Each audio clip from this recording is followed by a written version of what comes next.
ഗാസയിലെ കൂട്ടക്കുരുതി ഇസ്രയേലിന്റെ ഭാവിക്ക് അനിവാര്യമാണെന്ന് പറയുന്ന ഇസ്രയേൽ മുൻ ഇന്റലിജൻസ് മേധാവിയുടെ ശബ്ദ സന്ദേശം പുറത്തു വന്നിരിക്കുന്നു.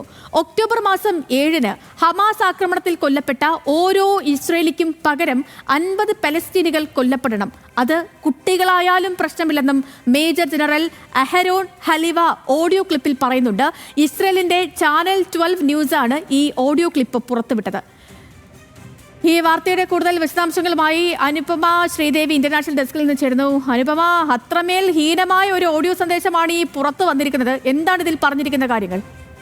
തീർച്ചയായും ചെയ്തു. ഇസ്രയേൽ മാധ്യമമായിട്ടുള്ള ചാനൽ 12-ന്റെ ഈ കഴിഞ്ഞ ദിവസത്തെ പ്രൈം ടൈം വാർത്താ പരിപാടിയിലാണ് ഈ മേജർ ജനറൽ അഹരോൺ ഹലിവയുടേതെന്ന് പറയുന്ന ഈ ഒരു ഓഡിയോ ക്ലിപ്പ് പുറത്തുവിട്ടിരിക്കുന്നത്. ഇതിൽ പറയുന്നത് ഒക്ടോബർ 7-ലെ ഹമാസിന്റെ ആക്രമണത്തിൽ കൊല്ലപ്പെട്ട ഓരോ ഇസ്രയേലിക്കും പകരം 50 പലസ്തീനികൾ കൊല്ലപ്പെടണം. അത് മുതിർന്നവരെന്നോ കുട്ടികളെന്നോ വ്യത്യാസം നമുക്കില്ല. അതുപോലെ തന്നെ ഏകദേശം 50,000 പിന്നിട്ട് ഗാസയിലെ മരണസംഖ്യയെക്കുറിച്ച് പരാമർശിച്ചുകൊണ്ട് പറയുന്നത് ഇപ്പോൾ ഇതൊരു പ്രതികാര നടപടിയല്ല, പക്ഷേ ഗാസയിലെ ഇസ്രയേലിൻ്റെ ഭാവി തലമുറകൾക്ക് വേണ്ടി ഈ കൊലപാതകങ്ങൾ അനിവാര്യമാണെന്ന് പറയുന്നു. അതുപോലെ തന്നെ 1948-ലാണ് ഇസ്രയേൽ സ്ഥാപിതമാകുന്നത്. ആ സമയത്ത് ഏകദേശം 7 ലക്ഷത്തോളം വരുന്ന പലസ്തീനികളുടെ പലായനമുണ്ടായിരുന്നു. അതിനെയാണ് നഗ്ബ എന്ന് പറയുന്നത്. അറബിക്കിൽ അതിനെ മഹാദുരന്തം എന്നെല്ലാമാണ് വ്യാഖ്യാനിക്കുന്നത്. അത്തരം മഹാദുരന്തങ്ങൾ ഇടയ്ക്കിടയ്ക്ക് ആവർത്തിച്ചാലേ ഇവർ പാഠം പഠിക്കൂ എന്നുള്ള നിലയ്ക്കും ഈ ഓഡിയോ ക്ലിപ്പിലുണ്ട്. ഈ 2023 ഒക്ടോബർ 7-നാണ് ഇസ്രയേലിൻ്റെ അതിർത്തി കടന്ന് ഹമാസ് ആക്രമണം നടത്തിയത്. ഈ ഒരു ആക്രമണത്തിൽ ഏകദേശം 1195 പേരാണ് കൊല്ലപ്പെട്ടത്.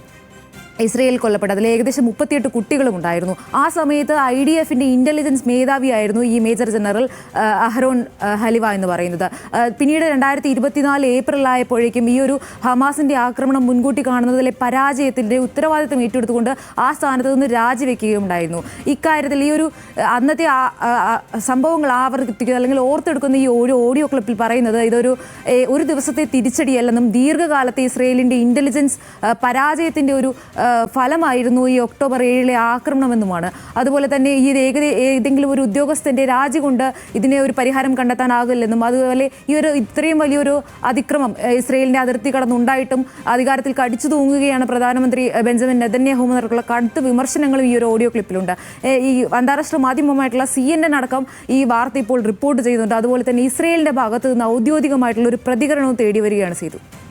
ശരി, അനുപമ ശ്രീദേവിയാണ് വിവരങ്ങൾ നൽകിയത് ഇന്റർനാഷണൽ ഡെസ്കിൽ നിന്ന്.